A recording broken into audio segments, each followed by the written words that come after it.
mga eksperto. Dito lang sa Expert Opinion. Ito ang Ito The po Better ang News. TNVS. Trending and Isang Value Show. kwento, iba't ibang anggulo. Dito sa Point. Bawat pananagutan ating tatalakayin dito sa Hoy. Bawal yan. Filipino, dito lang sa Music, Match of Entertainment and Lifestyle. Ito ang MBC TV Network News. Una sa Pilipinas, una sa Pilipino.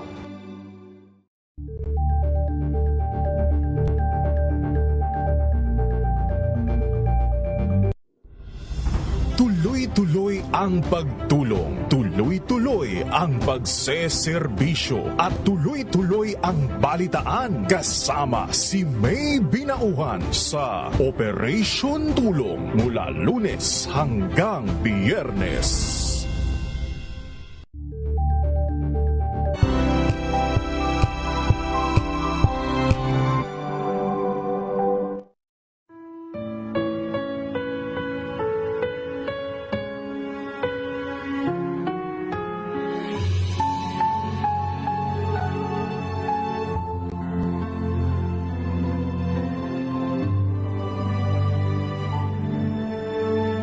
Ito ang oras ng panalangin. Panalangin para sa kalakalan at ekonomiya. Ang mga petisyon na nilalaman ng panalangin ito ay hinango sa mga katuruan ng salita ng Diyos, ang Biblia.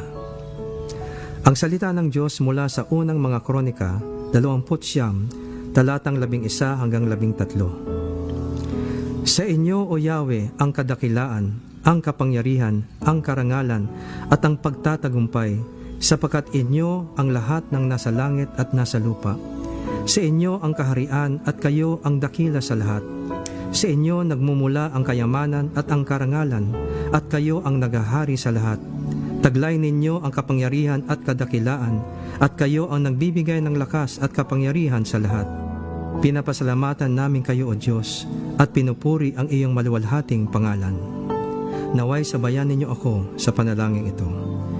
Ikaw lamang, O Diyos, ang tanging pinagmumulan ng lahat ng tagumpay, tulad ng iyong inihayag sa iyong banal na salita, na kung wala ang tulong mo sa pagtayo ng bahay, walang kabuluhan ang pagtatayo nito. Kung wala ang pag-iingat mo sa bayan, walang kabuluhan ang pagbabantay dito.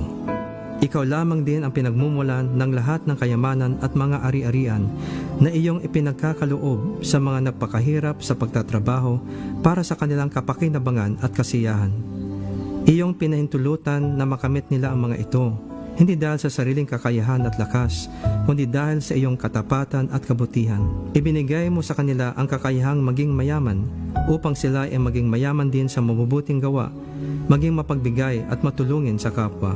Dalangin namin tulad ng iyong pinag-utos na turuan mo ang mga mayaman sa mundong ito na huwag silang maging mayabang o umasa sa kayamanang nilang madaling mawala.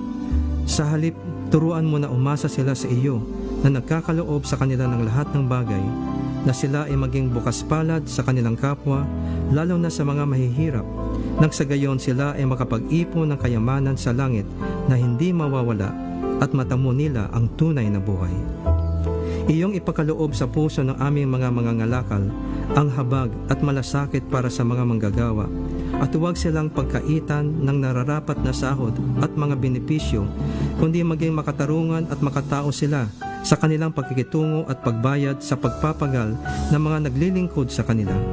Igawad nawa nila ang katampatang sweldo na walang antala o panlilinlang sa lahat ng panahon.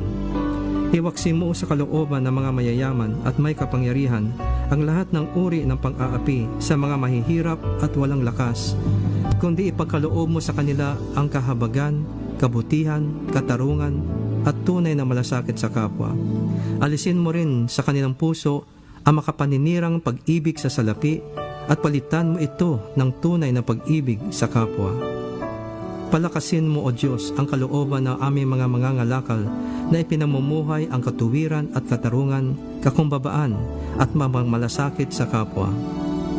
Palakasin mo, O Diyos, ang kalooban ng aming mga mangangalakal na ipinamumuhay ang katuwiran at katarungan, kakumbabaan at pagmamalasakit sa kapwa. Igawad mo sa kanila ang higit pang tagumpay at kasaganahan upang marami pa silang matulungan at mabigyan kinabuhayan. Protektahan mo rin sila sa mga masasamang loob at sa mga nagnanais na sila'y sirain o pagsamantalahan, at pagkalooban mo sila ng katarungan. O Panginoon, pagtibayan at pasaganahin mo ang aming ekonomiya. Bigyan mo ng dunong, integridad, tagumpay at katapatan ang mga nangangasiwa sa aming pamahalaan ng mga plano at programang pang-ekonomiya at infrastruktura. Iyong pigilin ang pagkalat ng karahasan at krimen sa aming lipunan at ang pang-aapi at katiwalian na siya nagpapaalipin sa karamihan sa kahirapan. Paghariin mo ang katuwiran at katarungan, pag-ibig at pagmamalasakit sa kapwa sa aming bayan, mula sa aming mga pinuno hanggang sa mga pangkaraniwang mamamayan. Maraming salamat, Panginoon, sa iyong pagtugon sa aming mga dalangin na ito, sa pangalan ni Jesus. Amen.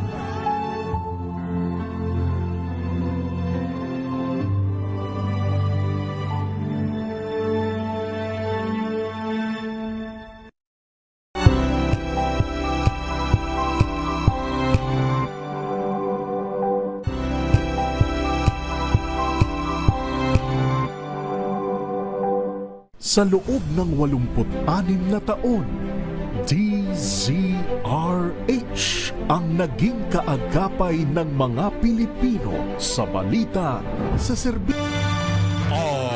RH!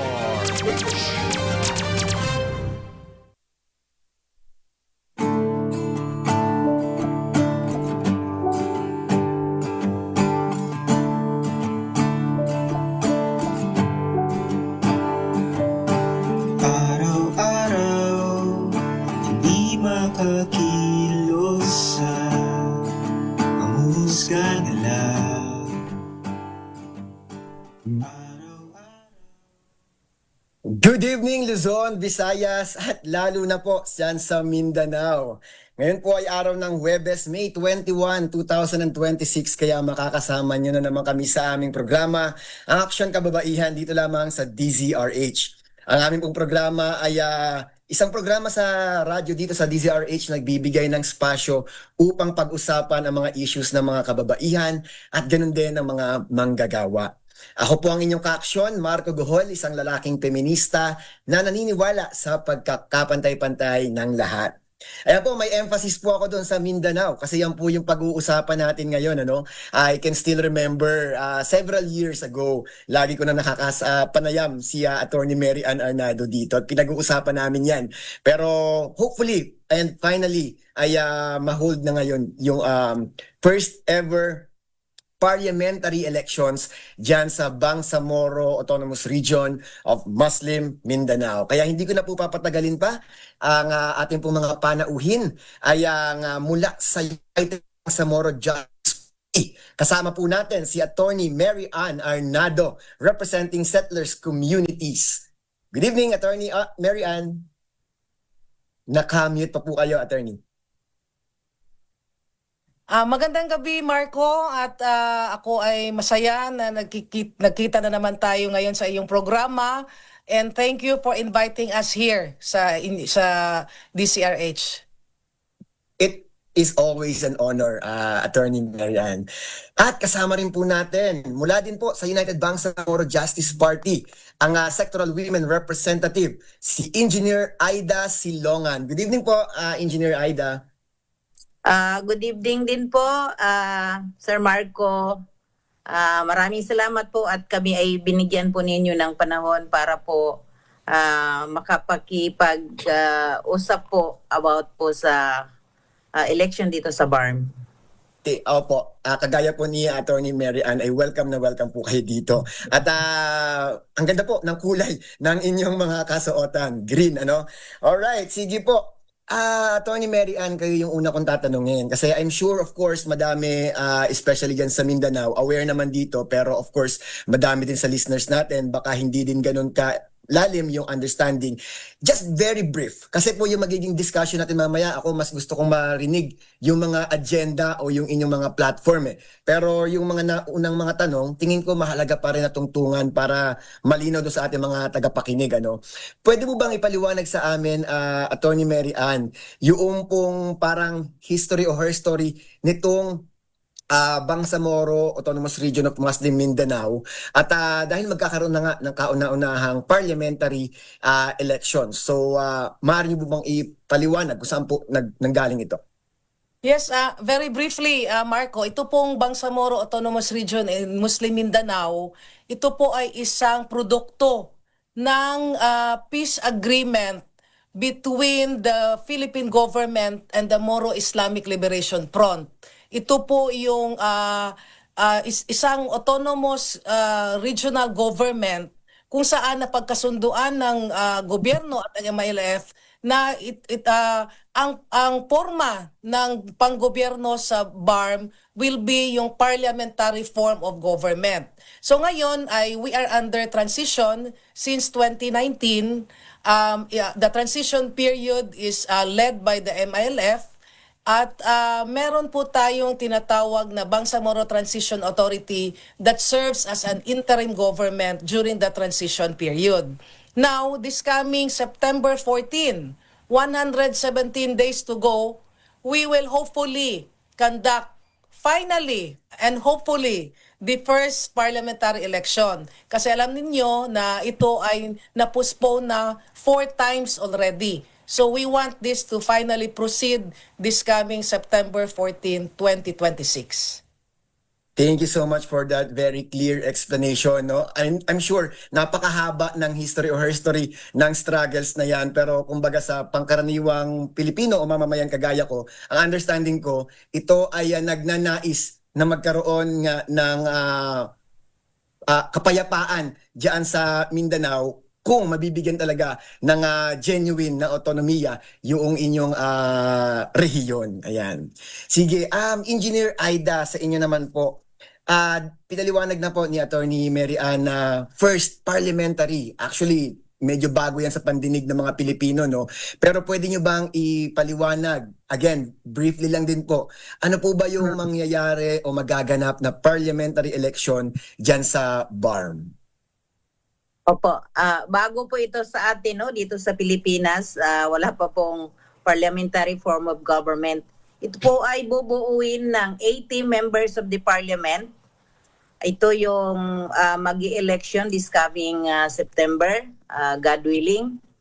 So sa 80 na yan, ang 40 doon ay manggagaling sa regional political party.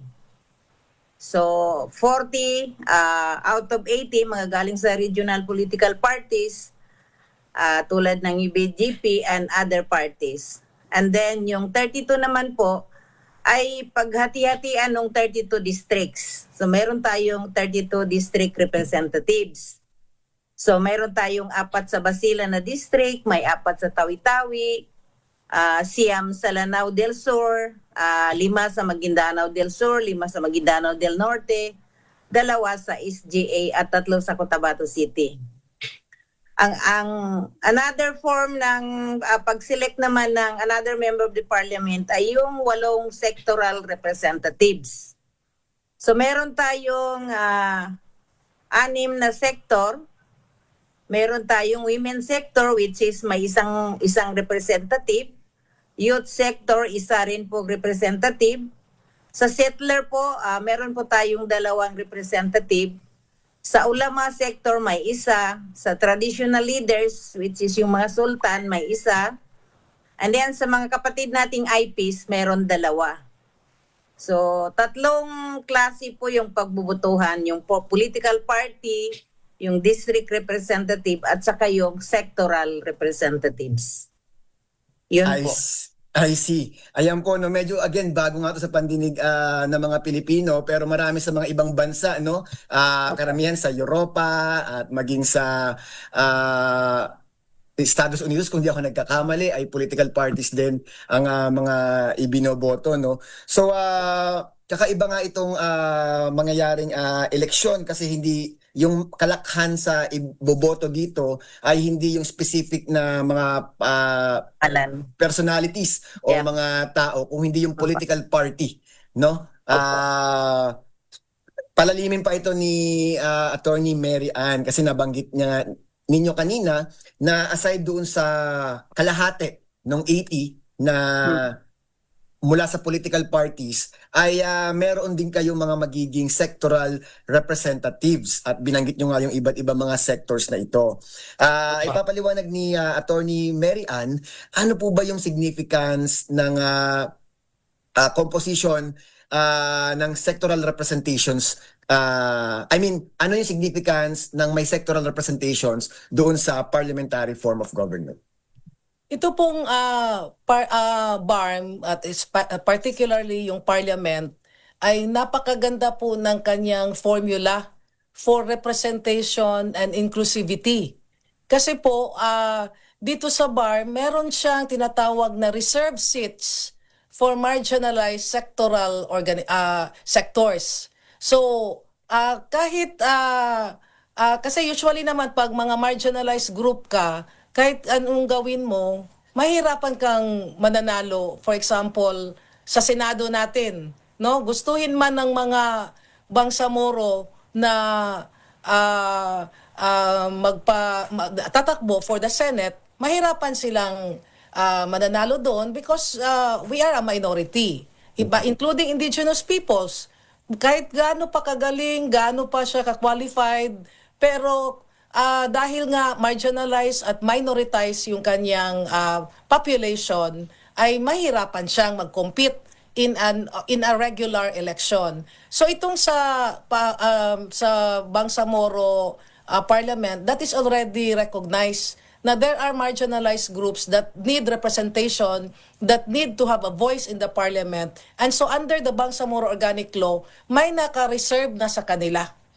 No, so ito yung naka-reserve. One seat is reserved for the women, one seat is for the youth, one is for the traditional leader, and then you have also one for the ulama, and 2 seats for the settler communities, and another 2 seats for the non-Moro indigenous peoples. So with that, you will have a total of 8, which will constitute 10% of the total members of the parliament. So it's a very good formula for inclusivity, and this time in the first Bangsamoro election, we are going to test the effectiveness of this particular policy.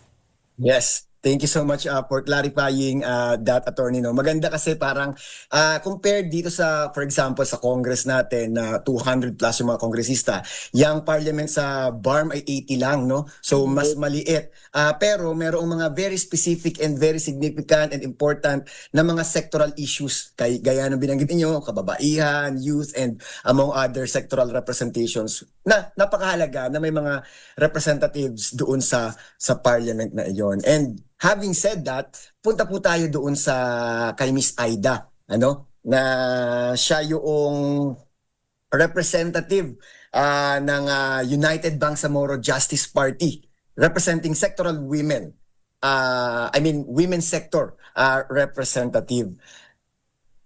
Engineer Aida, pwede niyo bang ipaliwanag sa ating mga tagapakinig, ano yung kahalagahan na may representasyon yung kababaihan doon sa inyong parliament, knowing na yung ating lipunan ay male-dominated na lipunan? Tama po.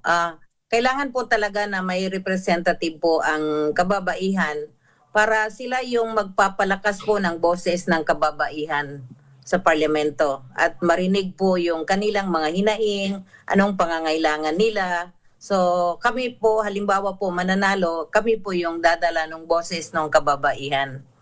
At ang another na purpose natin ay magkaroon ng mga more gender responsive policies and legislations para masali natin yung mga need din ng kababaihan na masama doon sa mga programs and projects ng ating pamahalaan. Halimbawa na lang noong tayo ay MP, kasi once upon a time kami ni Attorney Mary Ann, naging member na rin kami ng parliament. So may mga projects and programs kami na dedicated lang talaga para sa women. Mm-hmm. So yun yung kahalagahan ng may representative ng women sa parliament para sila yung magdadala ng mga pangangailangan ng boses ng kababaihan sa parliament. Yes po, ayan. Kasi talagang kalahati ng populasyon ng Pilipinas. I'm not sure Tama. sa BARM, gaano kalaki yung bilang ng mga kababaihan. So napakahalaga na yung babae mismo, yung nagdadala noong mga ideya, nagpo-propose ng mga Tama. programa doon sa parliament. At I'm happy to hear na kayo ni Attorney Mary Ann Arnado at kayo Engineer Aida Silongan once been member nung BTA ba ang tawag yun, no? Bangsamoro Transition Authority. Authority Parliament. I see. So, kumbaga parang may roong possible continuation, hopefully, kung kayo ay makakabalik dyan Papala rin. Parliament. Alright. Sige, so now let's talk about yung doon naman po sa settler communities, Attorney Mary Ann, no? Kasi dalawa yung iboboto, unlike doon sa naunang mga sectoral representation sa binanggit na isa lang ang iboboto, dito sa settler communities ay dalawa. So maaari niyo po bang ipaliwanag ng husto, ano po ba yung ibig sabihin at kahalagahan ng representasyon naman na ito?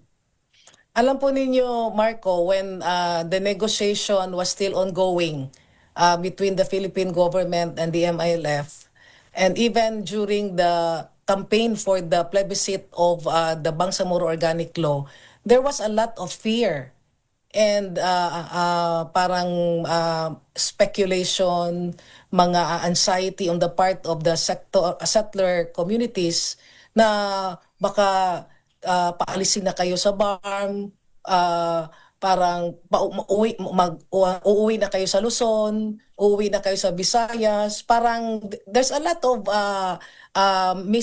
misconception, no, that was instilled to sow fear among settlers. Pero yung naitayo na ang BARM under the leadership of the MILF, napakaganda ng experience. Yung mga fear ay nawala po yun.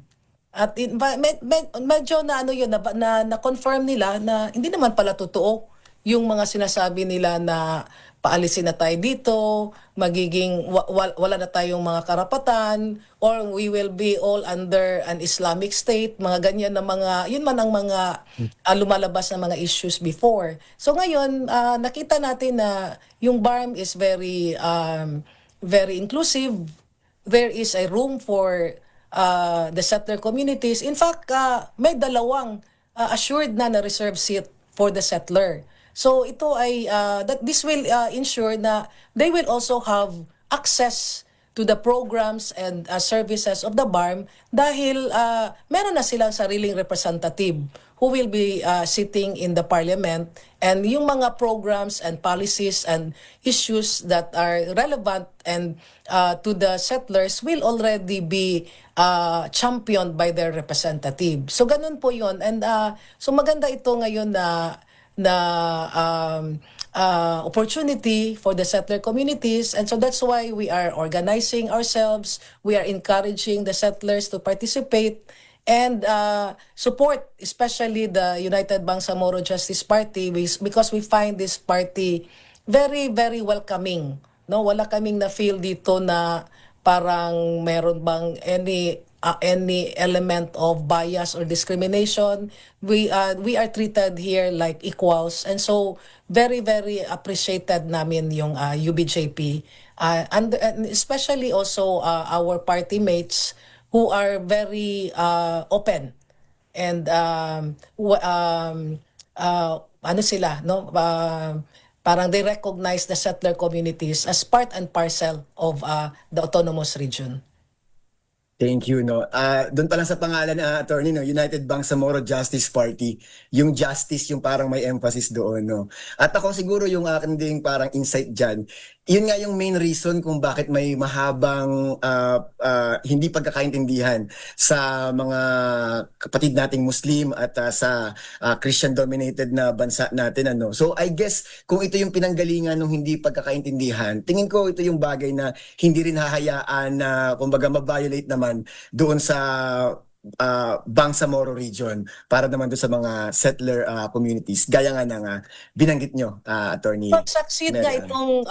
Kung mag-succeed itong experiment na ganito in the BARM, this will be a good example for the national government to also give a reserve seat for the Senate to our indigenous peoples. or to our Muslim brothers and sisters in the entire country. So marami po tayong learnings na pwede nating ma-share dito sa BARM. Yes, at babantayan at atin pong kumbaga i-observe ang magiging takbo niyan. Hopefully maging successful yung una yung eleksyon, and then po yung magiging buong proseso ng pagpapatakbo ng Bangsamoro Autonomous Region in Muslim Mindanao.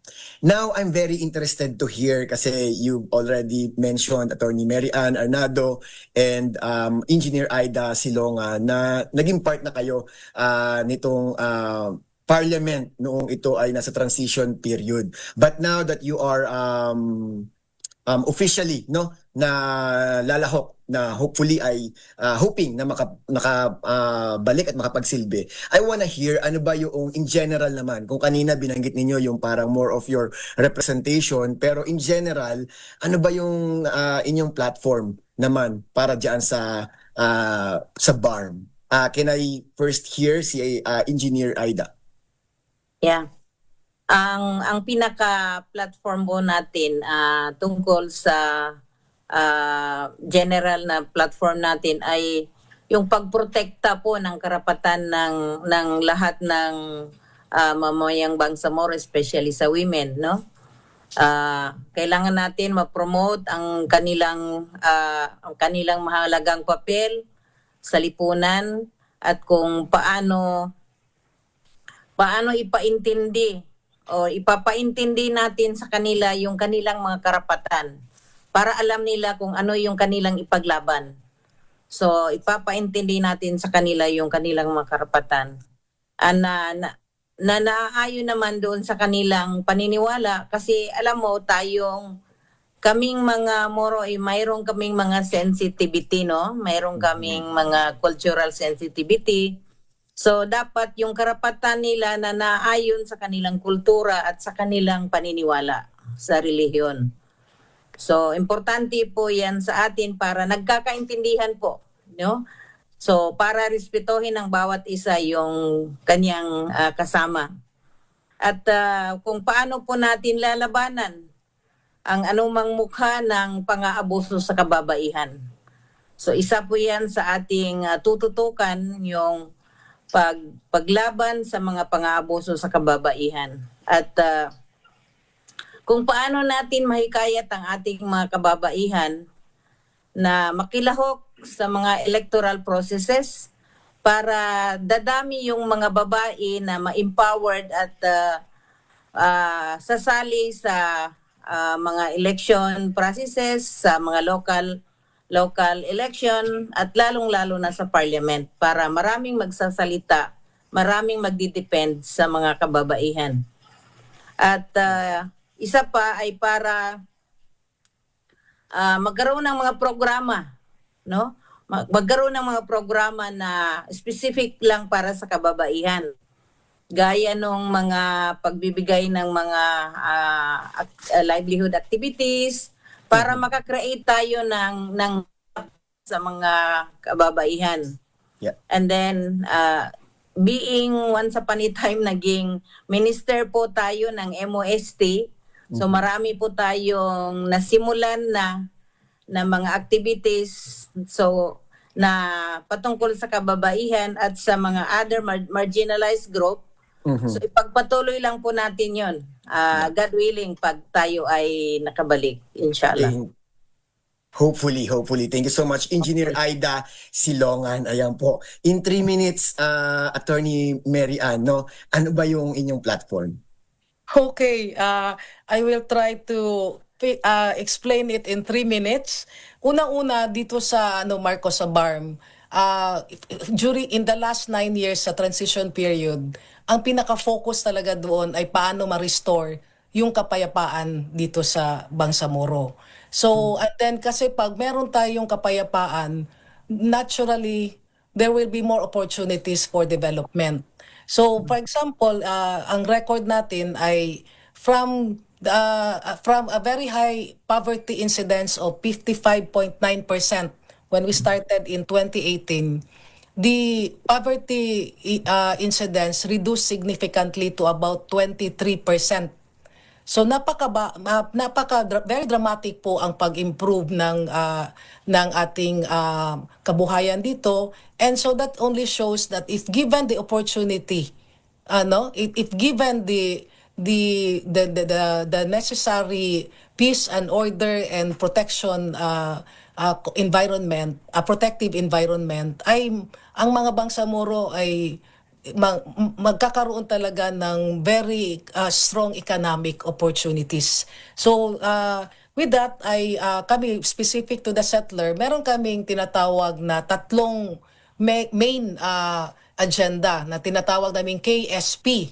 Ito ay una ay yung kabuhayan. Kasi lahat naman talaga tayo, ang concern natin ay paano tayo magkaroon ng sapat na pagkain at mga gastusin natin sa pang-araw-araw at yung ating very stable na kabuhayan. So and then yung pangalawa sa S ay tinatawag na access to the services of the BARM, inclusive access to the services. So ito yung serbisyo. So we want also na yung mga settler, kasi ngayon especially when we already have the representatives there, yung mga settler will really have their own share of the programs of the BARM. So hindi lang pwedeng kung may ayuda dito, makilinya na lang ang mga settler doon sa programa for the Moro or makilinya din sila dito sa mga IP. Ito ngayon, meron talaga silang allocation that is specific for the settlers. So that will give them direct access to BARM programs and services. And pangatlo, yung tinatawag na proteksyon. Very important yun na paano mapangalagaan ang kanilang mga karapatan, paano sila maprotektahan sa mga karahasan. At this is by working together with and supporting the programs of and services of the BARM. So KSP po, we don't have time to pero madaling tandaan. Pero sa amin, yung sinasabi namin na ang sa UBJP, alaga ang mga settler communities. So, Alright. So KSP. Maganda yung pagkakasummarize ninyo, no? Kulang lang yung oras natin, but I'm sure we can still have some other time to discuss more doon sa hopefully maging maganda ang resulta ng eleksyon at pagpapalakas pa ng BARM, mga kasamahan natin dyan sa BARM. Thank you so much for joining our program again mula sa United Bangsamoro Justice Party, Attorney Mary Ann Arnado for Settler Communities Representative at si Engineer Aida Silongan, Sectoral Women Representative. Thank you so much for joining us. Maraming salamat din po. Maraming salamat din po. Magandang gabi. Maraming salamat mga ka-aksyon. Samahan niyo po kami muli every Thursday from 10 to 10:30 p.m. ang Aksyon Kababaihan dito lamang sa DZRH. Good night and stay safe. Yeah, good night. Bihag ng iba